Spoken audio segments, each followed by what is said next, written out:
Hello भाई लोग, S defence channel में आपका स्वागत है। आज मैं आपके लिए साइंस का टॉप 25 क्वेश्चन लाया हूं। यहां से सभी सरकारी नौकरियों के लिए महत्वपूर्ण प्रश्न है। आप लोग देखा करिए, आपके यहां से किसी भी एग्जाम में प्रश्न फंसेगा। ठीक है भाई लोग, चलिए शुरू करते हैं। सदस्यों के गुणनफल के कितने प्रकार होते हैं? बताइए बच्चों, कितने होते हैं? बताइए कितने होते हैं। पहला का क्या होगा? बी। कितने होते हैं? 2। ठीक है दोस्तों, बी नंबर। स्केलर गुणनफल को क्या कहते हैं? बताइए दोस्तों। दूसरा का क्या होगा? सी, डॉट प्रोडक्ट। ठीक है, सी नंबर।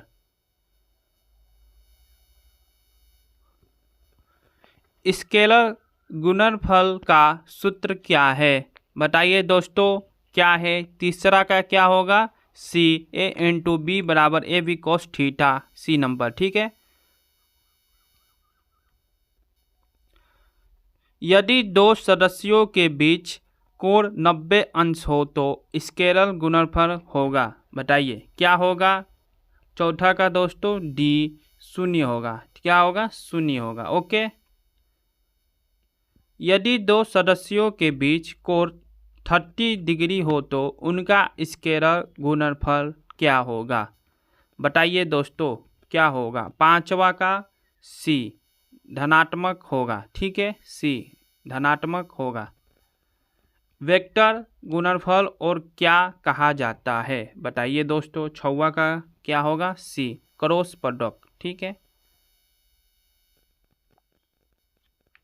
वेक्टर गुणनफल का सूत्र है, बताइए दोस्तों, क्या है? सातवां का सी, ए इंटू बी बराबर ए बी साइन थीटा। ठीक है।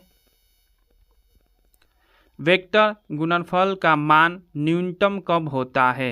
बताइए दोस्तों, वेक्टर गुणनफल का मान न्यूनतम कब होता है? आठवां का दोस्तों क्या होगा? थीटा बराबर 0 डिग्री पर होता है। D number.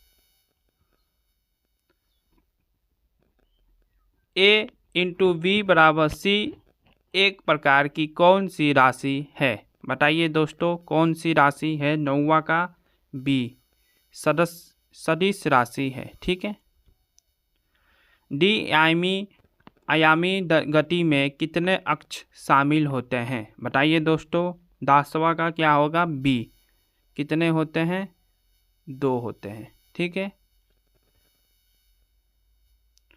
निम्नलिखित में से कौन डी आयामी गति का उदाहरण है? बताइए दोस्तों। 11 नंबर का क्या होगा? डी। ठीक है। सरल रेखीय गति है, वित्तीय गति है। सॉरी दोस्तों, सरल रेखीय गति और प्रक्षेपी गति है। ठीक है, बी और सी। ठीक है, बी और सी, डी नंबर। वृत्तीय गति किस प्रकार की गति है? वृत्तीय गति किस प्रकार की गति है? 12 नंबर दोस्तों बी, 2 आयामी गति है। ठीक है।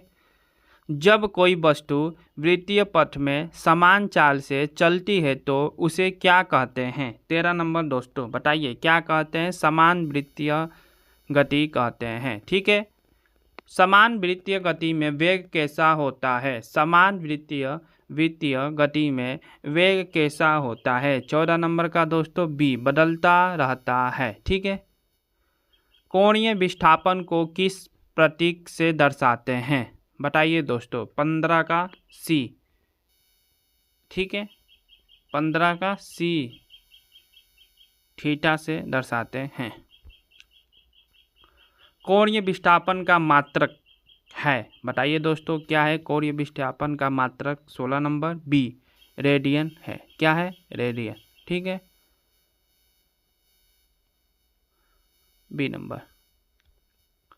कोणीय वेग क्या दर्शाते हैं? कोणीय वेग क्या दर्शाते हैं? 17 का दोस्तों बी, कोणीय विस्थापन का समय के अनुसार परिवर्तन। ठीक है, बी नंबर। कोणीय का वेग का एसआई मात्रक क्या है? बताइए दोस्तों, कोणीय वेग का एसआई मात्रक क्या है? 18 नंबर क्या होगा? बी। ठीक है, बी नंबर। समान वृत्तीय गति में त्वरण का कारण क्या है? बताइए दोस्तों, समान वृत्तीय गति में त्वरण का कारण क्या है? 19 का दोस्तों सी, वेग की दिशा में परिवर्तन। ठीक है। वृत्तीय गति में कोणीय विस्थापन की दर कहलाती है, क्या कहलाती है दोस्तों? क्या होगा? सी, कोणीय वेग होगा। ठीक है। दो सदस्यों का वेक्टर गुणनफल किस पर निर्भर करता है? बताइए दोस्तों, 21 नंबर का, उनके परिणाम पर करता है, उनके बीच के कोण पर करता है। ठीक है दोस्तों, दोनों ए और बी है। ठीक है। स्केलर गुणनफल का मान अधिकतम होगा जब कोण क्या होगा? 90 होगा, 0 डिग्री होगा, ठीक है, या 180 डिग्री होगा, या 45 डिग्री होगा। क्या होगा तब? होगा बी। क्या होगा? 22 का बी। 0 डिग्री कोण होगा तो गुणनफल का मान अधिकतम होगा। ठीक है, स्केलर का, बी नंबर। यदि थीटा बराबर 180 डिग्री तो वेक्टर गुणनफल का मान होगा, क्या होगा? 23 नंबर का दोस्तों, बी, न्यूनतम होगा। क्या होगा? न्यूनतम होगा। ठीक है। प्रक्षेप गति किस प्रकार की गति है? बताइए दोस्तों, 24 नंबर का बी, 2 आयामी गति है। ठीक है। समान वृत्तीय गति में दिशा क्यों बदलती है? बताइए दोस्तों, ये आपके लिए HW है। आप लोग कमेंट में इसका आंसर बताइएगा बच्चों, क्या होगा। ठीक है। मिलते हैं आपसे कल अगले टॉपिक पर। लाइक शेयर सब्सक्राइब कमेंट ज़रूर करिएगा। कमेंट में करके बताइए आपको किस टॉपिक पर वीडियो चाहिए, उसका वीडियो बनाकर मैं उस टॉपिक पर डाल दूँगा। ठीक है दोस्तों, मिलते हैं आपसे कल। जय हिंद, जय भारत।